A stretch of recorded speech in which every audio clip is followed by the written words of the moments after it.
Hello class, आज हम लोग पढ़ेंगे force and law of motion का एक बहुत इम्पॉर्टेंट पॉइंट। हमने आपको इनर्शिया बता दिया है, हमने आपको न्यूटन का फर्स्ट लॉ बता दिया है।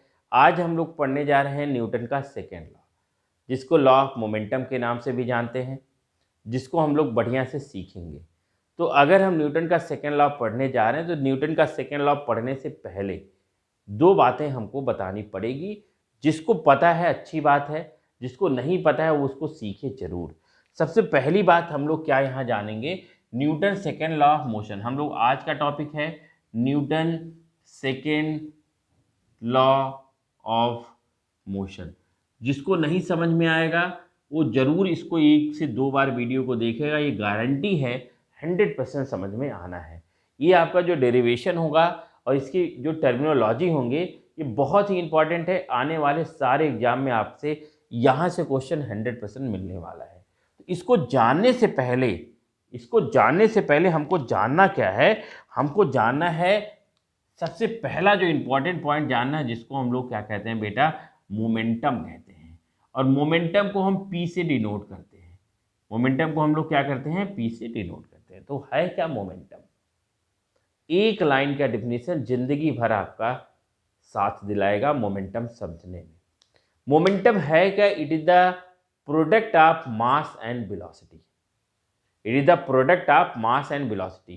तो ये तो हमारा डेफिनेशन का पार्ट हो गया। प्रैक्टिकली अगर हम बात करेंगे तो ये आपका एक क्या है, एक मार्कर है। इसका कुछ मास होगा।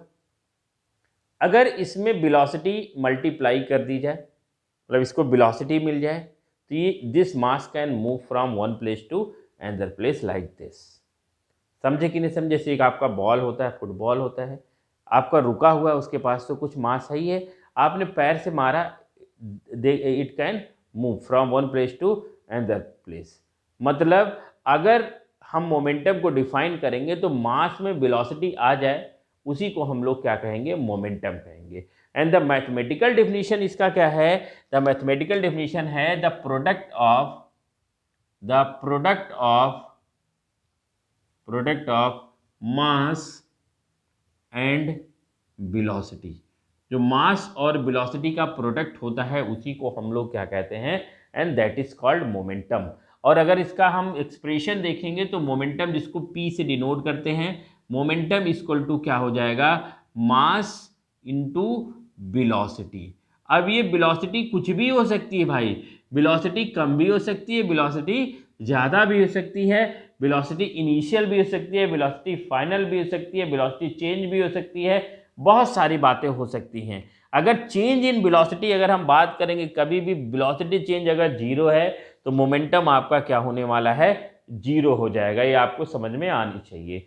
तो मास इनटू वेलोसिटी को हम लोग क्या कहते हैं, मोमेंटम कहते हैं। This is called momentum. और सबको पता है कि वेलोसिटी होता क्या है। वेलोसिटी अगर हम डिफाइन करेंगे, फिर यहाँ वेलोसिटी को भी जानना बहुत जरूरी है। अगर हम वेलोसिटी को डिफाइन करेंगे बेटा, तो वेलोसिटी इक्वल टू होता है displacement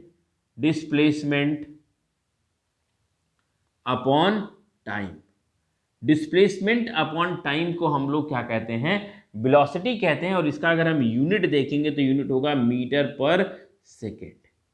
the unit of velocity is the definition of velocity is displacement per unit time is called velocity। और displacement आपका एक डायरेक्शनल क्वांटिटी है। और जो डायरेक्शनल क्वांटिटी होती है वो कैसी क्वांटिटी कहलाती है, वो वेक्टर क्वांटिटी कहलाती है। कैसी क्वांटिटी है बेटा, वेक्टर क्वांटिटी है। तो मोमेंटम भी आपका कैसा क्वांटिटी है, वेक्टर क्वांटिटी। वैसे मास तो स्केलर है, मास स्केलर है, लेकिन आप सबको पता है कि मास हर एक मैटर का फिक्स रहता है। Mass never change, mass can conserve, mass हमेशा कंजर्व रहता है। अमाउंट ऑफ क्वांटिटी, किसी मैटर की जो क्वांटिटी होती है उसको हम मास कहते हैं। तो मास फिक्स है, जो बॉल है उसका मास फिक्स है, तो आप उसका मूव कर रहे थे तब भी मास फिक्स है, और अगर मूव नहीं कर रहा तब भी मास फिक्स है। आप क्रिकेट खेलते हो, क्रिकेट देखते हो कि एक बॉलर ने बॉल फेंका, तो whatever mass of that ball, after hitting that ball from bat, mass remain fixed, but velocity not remain fixed. Velocity may be vary, उसने जो फेंका उसकी वेलोसिटी अलग है, आपने जो मारा उसकी वेलोसिटी अलग है, जिसने कैच पकड़ा उसकी वेलोसिटी अलग है। हर जगह वेलोसिटी आपकी चेंज हो रही है। और एक वेलोसिटी का एक प्रॉपर क्या होता है, डायरेक्शन होता है। और उस अगर डायरेक्शन है तो हम मोमेंटम को क्या कहेंगे, मोमेंटम को हम लोग कहेंगे it is the vector quantity. क्या कहेंगे बेटा, it is the vector quantity. मतलब स्केलर से वेक्टर मल्टीप्लाई हो रहा है, आपको क्या मिल रहा है, वेक्टर क्वांटिटी मिल रहा है। क्योंकि जो स्केलर क्वांटिटी है ये कैसी है, आपकी फिक्स क्वांटिटी है। होपफुली आपको ये बात समझ में आ गई होगी। अब अगर हम यूनिट की बात करेंगे, किसकी यूनिट की बात करेंगे, मोमेंटम की यूनिट की बात करेंगे, तो मोमेंटम का यूनिट बहुत सिंपल है। मास का यूनिट क्या होता है, केजी, और वेलोसिटी का यूनिट क्या होता है, मीटर पर सेकेंड। तो KG into metre per second, this is the unit of momentum. और मैंने बताया है बिना यूनिट के किसी भी डिजिट का कहीं से कोई भी सिग्निफिकेंट नहीं है। तो सबसे पहली बात Newton second law of motion में आपको ये जानना जरूरी है कि व्हाट इज द मोमेंटम। मैंने मोमेंटम भी बताया, मैंने वेलोसिटी भी बताया, मैंने यूनिट भी बताया, कैसी क्वांटिटी ये भी बताया। मास के बारे में थोड़ा सा डिस्कस कर ली है, आगे चल के फिर से मास और वेट के बारे में बात करेंगे। फिलहाल होपफुली इतनी बातें आपको समझ में आ गई होंगी। अब हम आगे की बात करते हैं। आगे की बात हमको क्या करना है, इसको मैं मिटाता हूं बेटा। एक और मैं इंफॉर्मेशन छोटी सी शेयर करूंगा आपसे, जो आपको पता होगा होपफुली, लेकिन फिर भी हम लोग जानेंगे, जिसको हम लोग क्या कहते हैं, एसिलरेशन। एसिलरेशन, और भाई एसिलरेशन एकदम से नया टर्म नहीं है। एसिलरेशन तो बहुत पुराना टर्म है। जो लोग बाइक चलाते हैं वो एसिलरेटर है ना, एसिलरेट करते हैं बाइक को। एसिलरेट करते हैं मतलब टाइम के साथ साथ धीरे धीरे अपनी गाड़ी के वेलोसिटी को क्या करते हैं, घटाते बढ़ाते रहते हैं। But time can change. ऐसा नहीं कि गाड़ी जब स्टार्ट किया तभी हमारा 100 का स्पीड हो गया या 100 की वेलोसिटी हो गई, नहीं। आप टाइम के रिस्पेक्ट में क्या करते हो, अपनी वेलोसिटी को, गाड़ी के वेलोसिटी को क्या करते हो, चेंज करते हो। तो अगर हम एक्सेलरेशन को डिफाइन करेंगे तो एक्सेलरेशन है क्या, एक्सेलरेशन है rate of change of velocity. Acceleration क्या है, rate of change of velocity. और जिस भी डिफिनीशन में रेट आता है बेटा, रेट मतलब होता है टाइम। रेट मतलब क्या होता है आपका, टाइम। तो rate of change of velocity is called acceleration. मतलब टाइम के रिस्पेक्ट में आपकी वेलोसिटी क्या हो रही है, चेंज हो रही है, उसी rate of change of velocity को हम लोग क्या कहेंगे, एक्सीलरेशन। मतलब आपकी ये बाइक थी, बाइक का ऐसे तो डायग्राम नहीं बना पाऊंगा, ये आपकी बाइक है कुछ इस तरह से, इस तरह से आपका हैंडल वैंडल लगा है, बाकायदे आप यहाँ बैठे हो, है ना, इसको ऐसे पकड़े हो और बाइक को घुमा रहे हो। जैसे स्टार्ट किया तो उसकी कुछ इनिशियल वेलोसिटी u, जीरो भी हो सकती है, और आप जब यहाँ पहुँचे अपनी बाइक को लेके तो उसकी फाइनल वेलोसिटी क्या हो गई, v। तो जब यहाँ थे उसकी वेलोसिटी u थी, फाइनल वेलोसिटी क्या है, v है। अगर हम देखेंगे change in velocity, change in velocity है ना, चेंज इन वेलोसिटी, तो हो जाएगा final velocity minus initial velocity. और यहाँ से यहाँ पहुँचने में कुछ टाइम लगा। अगर हम कहते हैं upon time taken, upon time taken, यहाँ भी मैं लिख दूंगा टाइम टेकन t। इसी को बेटा हम लोग क्या कहते हैं, दिस इज कॉल्ड एक्सीलरेशन, है ना। Rate of change of velocity is called acceleration. तो ये बहुत इंपॉर्टेंट मैंने बात बताई है। अब अगर इसके भी यूनिट की बात करेंगे एक्सीलरेशन का, तो वेलोसिटी का यूनिट होता है मीटर पर सेकेंड और टाइम का यूनिट होता है सेकेंड। तो यूनिट क्या हो जाएगा, metre per second square. This is the unit of acceleration. तो आपको Newton second law of motion में जाने से पहले आपको ये दो बातें जानना बहुत जरूरी है। पहली बात जो मैंने बताई वो है momentum, it's the product of mass and velocity. और दूसरी जो बात बताई है उसको कहते हैं एक्सीलरेशन। एक्सीलरेशन है क्या, it is the rate of change of velocity. दो बातें बताई, दोनों का यूनिट भी मैंने यहाँ पे मेंशन किया है। अब मैं इसको मिटाता हूँ और अपने मेन मुद्दे पे आता हूँ, जिसको कहते हैं Newton second law of motion. काफ़ी इंपॉर्टेंट है, मैंने पहले भी बताया, यहाँ से क्वेश्चन आपको 100% मिलने वाला है। तो मैं इसको मिटाता हूँ और जो मैंने बात बताई है अभी फ़िलहाल उसको हम यहाँ पे यूज़ करेंगे। इसीलिए यहाँ पे मैं यहाँ साइड में मेंशन किए देता हूँ, साइड में थोड़ा सा मेंशन किए देता हूँ कि मोमेंटम है क्या, हो सकता है कोई भूल जाए। P इक्वल टू आपको पता है मास इंटू वेलोसिटी, और एक्सेलरेशन आपने देखा है A equal to final velocity minus initial velocity upon time taken t। ये दो बातें आपको सीखना है, और आपको कोई नहीं ऐसा है कि जो समझ में न आए आपको क्या, Newton second law of motion. अब हम इसके पॉइंट के बारे में डिस्कस करेंगे, आप बढ़िया से समझिएगा, है ना। दो टाइप के फोर्स के बारे में हमने बात किया है। एक फोर्स बात किया जिसको बैलेंस फोर्स कहते हैं, मतलब किसी भी ऑब्जेक्ट पे लगने वाले सारे फोर्स का रिजल्टेंट वैल्यू अगर जीरो हो जाए तो ऐसे फोर्स को हम बैलेंस फोर्स कहते हैं। पहले इसको भी समझ लीजिए। मतलब मैं कहता हूं कि ये कोई मास है, एक कोई मास है, ऐसे मास वास करके समझते हैं तो थोड़ा समझ में कम आता है। आप सोचिए, आप खड़े और हम खड़े हैं, दोनों लोग खड़े हैं। अब आपने मेरा हाथ पकड़ा, मैंने आपका हाथ पकड़ा, बहुत तेजी से पकड़ा। आप मेरी तरफ फोर्स लगा रहे हो, हम आपकी तरफ फोर्स लगा रहे हैं। जितना फोर्स, अगर 10 न्यूटन का फोर्स मैंने आप पे लगाया और 10 न्यूटन का फोर्स आप हम पे लगा रहे हो, तो ना आप में कोई मोशन होगा ना मेरे में कोई मोशन होगा, क्योंकि नेट फोर्स अगर हम ऐड करेंगे कि जितना फोर्स मैंने लगाया उतना फोर्स आपने लगाया, तो नेट फोर्स की वैल्यू क्या हो जाएगी, जीरो। कैसे जीरो होगी इसको देख लीजिए। ये कोई ऑब्जेक्ट है, इस ऑब्जेक्ट पे इधर एक से एक फोर्स लग रहा है 10 न्यूटन का, और इस ऑब्जेक्ट पे इधर से भी फोर्स लग रहा है 10 न्यूटन का। तो ये वाला फोर्स है, इसको F1, और इस वाले फोर्स को हम लोग F2 कहेंगे। इसके रिस्पेक्ट में इसका डायरेक्शन क्या है, इसके रिस्पेक्ट में अगर हम F1 की बात करें बेटा, तो F1 के रिस्पेक्ट में F2 का डायरेक्शन अपोजिट है कि नहीं, इधर फोर्स लग रहा है कि इधर फोर्स लग रहा है, तो F1 equal to negative F2 होगा कि नहीं होगा। और अगर हम टोटल रिजल्टेंट फोर्स की बात करें तो F1 प्लस F2 होता है कि नहीं होता है। Total force acting on this blue colour object, इस ब्लू कलर के ऑब्जेक्ट पे जो टोटल फोर्स लग रहा है वो F1 प्लस F2 होगा कि नहीं होगा।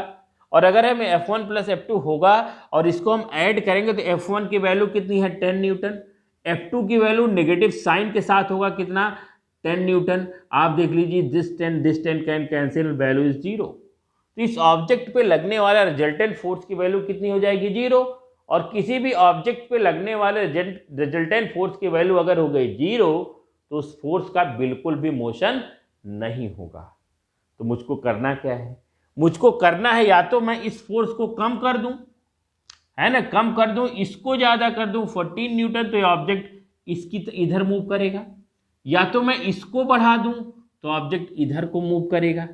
करेगा नहीं करेगा, मतलब अगर इस पे लगने वाले फोर्स का रिजल्टेंट वैल्यू जीरो नहीं है तो इस ऑब्जेक्ट पे लगने वाला फोर्स अनबैलेंस फोर्स कहलाता है। और जब तक ये मूव नहीं करेगा इसमें मोमेंटम नहीं आना है, क्योंकि मोमेंटम है मास इंटू वेलोसिटी, और इसमें वेलोसिटी तभी ऐड हो सकती है, इसमें वेलोसिटी तभी आ सकता है इस मास के अंदर जब इस पे लगने वाला फोर्स अनबैलेंस हो। यही बात आपका Newton second law of motion कहता है।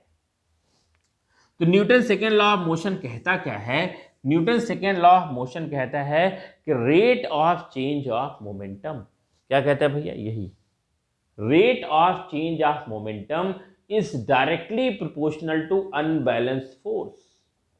किसी ऑब्जेक्ट पे लगने वाला अनबैलेंस फोर्स ही डिसाइड करेगा कि इस ऑब्जेक्ट के मोमेंटम में कितना चेंज हुआ है। समझे कि नहीं समझे, rate of change of momentum is directly proportional to unbalance force. मतलब इसका जो टर्म आएगा क्या आएगा भाई, देख लो, आएगा rate of change of momentum is directly proportional to unbalance force. Rate of change of momentum is directly proportional to unbalance force. इसको तो हमने टर्म जो बताया वो तो आपको जानना ही जानना है। सबसे इंपॉर्टेंट बात ये जाननी, इसका एग्जाम्पल कैसे मोमेंटम चेंज हो रहा है। फिर से वही क्रिकेट वाला एग्जाम्पल लेते हैं। क्रिकेट वाला एग्जाम्पल इसलिए क्योंकि अपनी पूरी कंट्री क्रिकेट में बहुत इंटरेस्ट रखती है। सपोज करो किसी एक बॉलर ने जो बॉल पकड़ा और बॉल को उसने फेंका, तो जब बॉल को फेंका तो बॉल जो है उसका कुछ मास होगा, जो बॉल है उसका कुछ मास होगा। ये मैंने बॉल लिया, इसका कुछ मास है, और जो बॉल को जब उसने थ्रो किया, फेंका, तो उसकी कुछ वेलोसिटी है जिसको u कहते हैं। This is the initial velocity, है कि नहीं। अगर हम इसके मोमेंटम की बात करेंगे तो P1 इक्वल टू क्या हो जाएगा बेटा, मास इंटू वेलोसिटी, और मास इंटू वेलोसिटी करेंगे तो P1 इक्वल टू क्या निकल के आए, m इंटू यू। ये आएगा कि नहीं आएगा, अभी बॉल थ्रो किया है ना, अभी बॉलर ने बॉल क्या किया है, थ्रो किया है, बॉल गया और बैट्समैन ने उसको बहुत तेजी से मारा, वो 6 चला गया। मतलब अब जो बॉल आया उस बॉल पे आपने क्या लगाया, अनबैलेंस्ड फोर्स लगा कि नहीं लगा, अनबैलेंस्ड फोर्स लगा, तो मास तो सेम रहा but velocity should be change. अब यहां जब हम मोमेंटम देखेंगे P2, तो P2 क्या हो जाएगा भाई, P2 हो जाएगा मास इंटू वेलोसिटी, क्योंकि बॉल जब फेंका तो उसकी स्पीड कुछ और थी, और जब बॉल को हिट किया तो उसकी स्पीड कुछ और ही। स्पीडोमीटर में मैंने देखा, क्योंकि उस पर लगा है एक अनबैलेंस्ड फोर्स। अगर जिस वेलोसिटी से बॉल फेंकी, उसी जिस वेलोसिटी, जिस फोर्स, जो फोर्स उसमें ऐड करके जिस मोमेंटम से बॉल को थ्रो किया, तो मोमेंटम फोर्स के थ्रू आया। अगर उतने ही फोर्स से मैं बॉल को हिट करता तो बॉल आपका सेम डायरेक्शन में, सेम वेलोसिटी से फिर से चली जाती जहां से आई थी वहीं। तो मतलब उसके मोमेंटम में कोई चेंज नहीं हुआ। मोमेंटम में चेंज कराने के लिए हमको उसमें क्या ऐड करना पड़ेगा, अनबैलेंस फोर्स। जब उस पर अनबैलेंस फोर्स लगाएंगे उसके मोमेंटम में क्या आएगा, चेंज आएगा। मतलब एक बॉल रखा है, फुटबॉल रखा हुआ है, मास है, उसकी वेलोसिटी इनिशियल मान लो 0 ही है कि नहीं। अब आपने जब पैर से मारा तो ball can move from one place to another place. Ball तभी मूव कर सकता है जब उसके ऊपर कैसा फोर्स लगे, अनबैलेंस फोर्स। अदरवाइज एक पर्सन ने पैर से बॉल को ऐसे पुश किया, दूसरा पर्सन पैर से बॉल को पुश किया, दोनों फोर्स इक्वल है, ball never move from their position. Ball तभी अपने पोजीशन से मूव करेगा, उस बॉल में मोमेंटम तभी आएगा जब बॉल पे लगने वाला फोर्स क्या होगा, अनबैलेंस। तो यहां एक मोमेंटम मिला जिसको P2 कहते हैं, और P2 इक्वल टू क्या हो जाएगा, mass into velocity. This is the final velocity.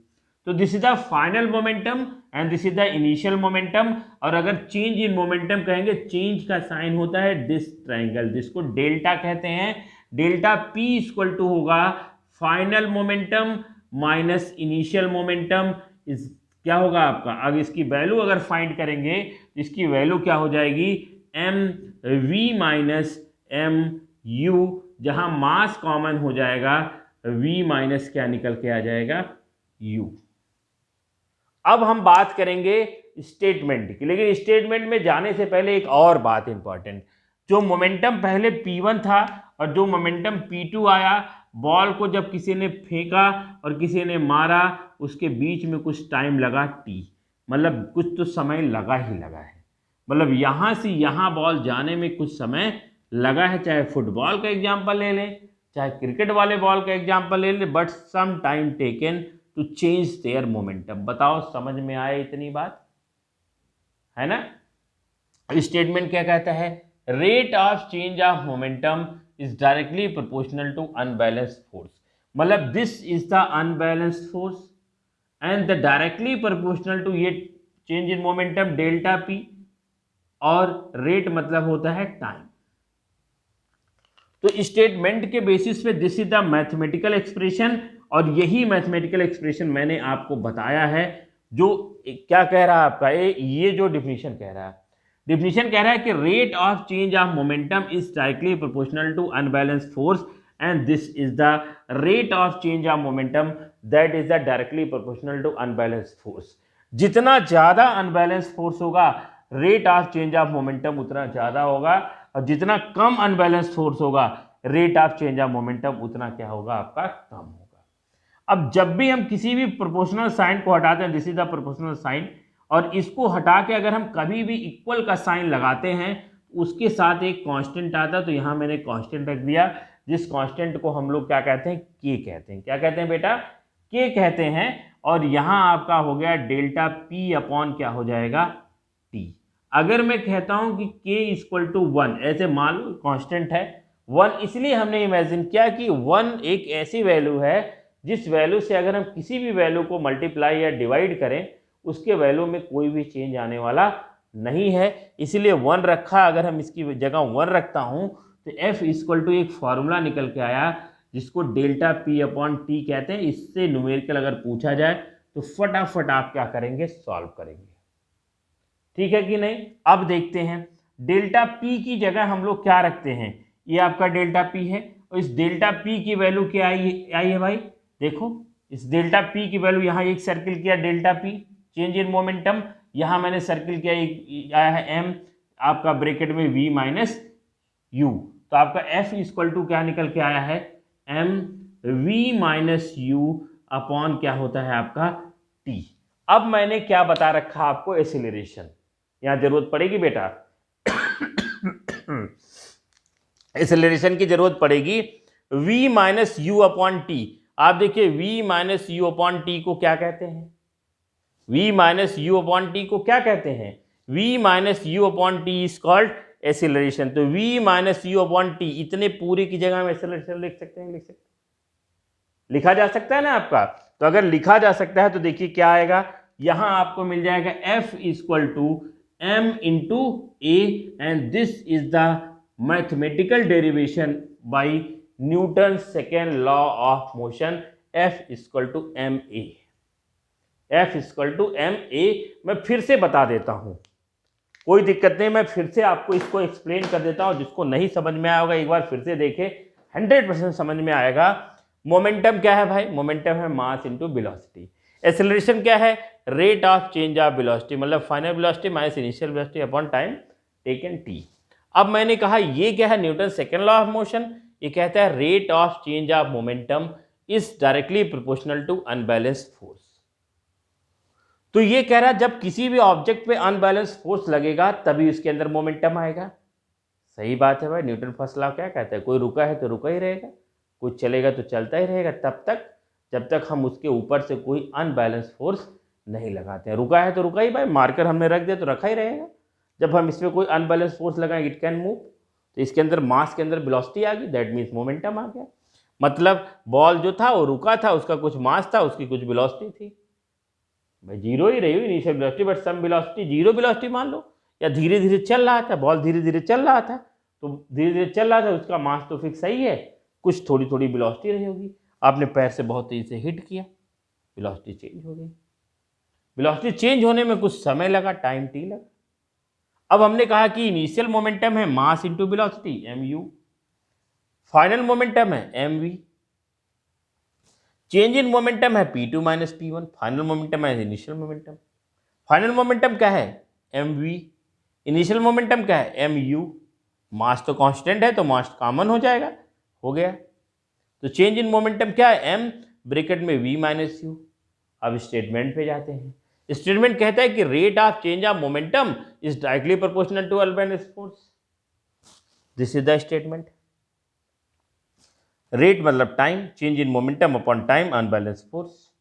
तो जब भी हम प्रोपोर्शनल साइन को हटाएंगे कांस्टेंट लगाएंगे, यहाँ के आया, इसके की इमेजिन वैल्यू कर लिए, मान लिया हमने लेट कर लिया, वैल्यू कितनी आ गई 1, तो जो वैल्यू 1 आ गई तो F equal to delta P upon T.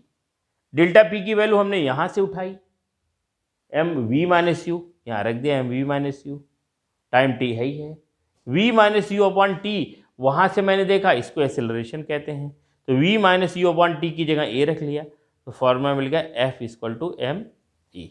This is the formula and this is the derivation, और इसी पे सबसे ज़्यादा न्यूमेरिकल आपको मिलने वाला है।